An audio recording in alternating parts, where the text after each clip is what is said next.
Saint Hildegard, also known as Saint Hildegard of Bingen, is a doctor of the church. She was also a writer, a composer, a philosopher, a Christian mystic, and a German Benedictine abbess.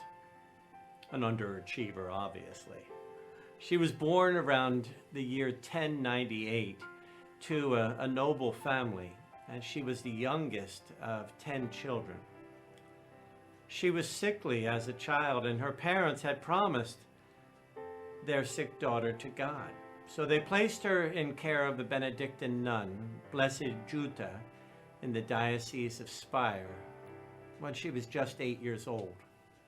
She was taught how to read and to sing the Latin Psalms. Her holiness and strong piety made her adored by all who met her. And it is said that even from this young age, that Hildegard had begun to experience her visions, the visions that would remain with her throughout her life.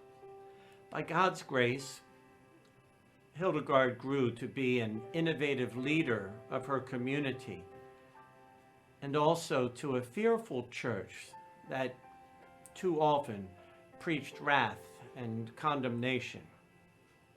Hildegard shared her astonishing visions, her cosmic images of creation's vitality and Christ's redeeming power, images of peace.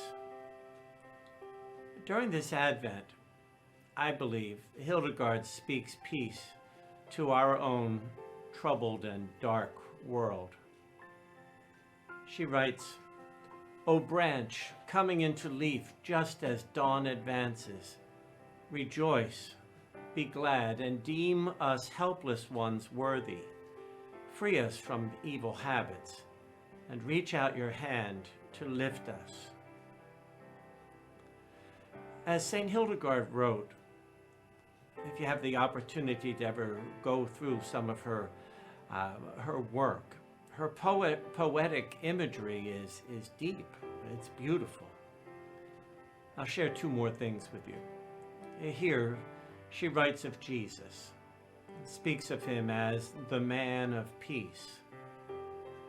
The most radiant star of all rose and flamed, and a light like dawn sparkled on earth. In the brightness of that morning, God's Spirit rose. Then I saw a man of peace walk out of this bright dawn. He emptied his light out into the darkness, and the darkness pushed back until he bled. The person who lay prostrate in death felt the warmth of his fingers, started shimmering, got up, and walked out. This man of peace who walked out of the sunrise kept walking until he came into his glory, where everything is illuminated by the light of love and perfumed with his holiness. We have to include Mary at this time as well. This is what St. Hildegard wrote. "Mary, whatever is small and unnoticed is like you, growing the greenest twigs, stirring in the rainy gusts. That were all those questions asked by those who lived before your time and spent their lives looking for God's Son to come.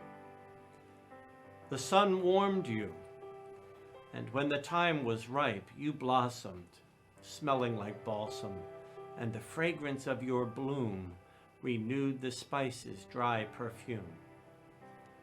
The earth rejoiced when your body grew wheat. The sky celebrated by giving the grass dew, and the birds built nests in your wheat. And the food of the Eucharist was made for all humanity. We feast on it, full of joy." My friends, I hope that either tonight or tomorrow, as you celebrate Mass at church, as you receive the Eucharist, that you can reflect on these words.